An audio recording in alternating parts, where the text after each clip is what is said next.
মাধ্যমিক বালিকা বিদ্যালয়ৰ নৱম শ্ৰেণীৰ ছাত্ৰী শ্ৰীমতী ৰিম্পী ৰাইডিঙীয়া আৰু মই মনালিছা হত্যা। আজি ইয়াত আপোনালোকৰ আগত বিকশিত ভাৰত বিল্ডাথন 2025 ইনোভেশ্যন প্ৰজেক্টত আমি এটা ধাৰণা আগবঢ়াইছোঁ। বিষয়টো হৈছে ঘৰলৈ অহা চুক ভেকুলীৰ সমস্যা কমাবলৈ কৰা প্ৰচেষ্টা, trying to reduce the common thought coming to our home। দেখা যায় যে চুক ভেকুলী আমাৰ ঘৰবোৰৰ কিছুমান স্থান যেনে ঘৰৰ কোঠাৰ চুকত, বাথৰুমৰ চুকত, বাৰাণ্ডাৰ চুকত দেখা যায়।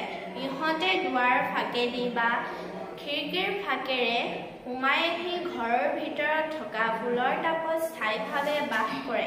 এই ভেকুলী খেদি সাপ আহে বুলি আমি সৰুৰে পৰা শুনি আহিছোঁ আৰু ভেকুলী থকা ঠাইৰ ফালে সাপ দেখা যায়। এই প্ৰক্ৰিয়াটোত দুৰ্ঘটনা হোৱাৰ আশংকা আছে। সেয়েহে চুক ভেকুলীক যদি ইহঁতৰ অনুকূল পৰিৱেশত থকা ঘৰৰ বাহিৰত গঢ়ি দিয়া যায় তেনেহ'লে এই সমস্যাটো সমাধান কৰিব পৰা যাব। এই সমস্যাটো সমাধানৰ বাবে আমি এটা ধাৰণা আগবঢ়াইছোঁ। চুক ভেকুলীবিলাক সাধাৰণতে সেমেকা আন্ধাৰ চুকত জোপোহা পাতৰ আঁৰত থাকে।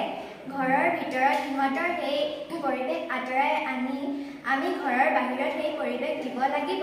তাৰ বাবে কিছু আচুতীয়া সেমেকা ঠাই নিৰ্বাচন কৰি ঠাইডোখৰত কিছু শিলগুটি, ঘাঁহনি, পচা পাত, খালী বাঁহৰ চুঙা, শেলুৱৈ আদিৰে ভেকুলী গৃহ কিছুমান সাজিব লাগিব। সেই পৰিৱেশত থকা পোক পৰুৱা আৰু অন্য খাদ্য খাই সিহঁতে খাদ্য হিচাপে গ্ৰহণ কৰিব পাৰিব।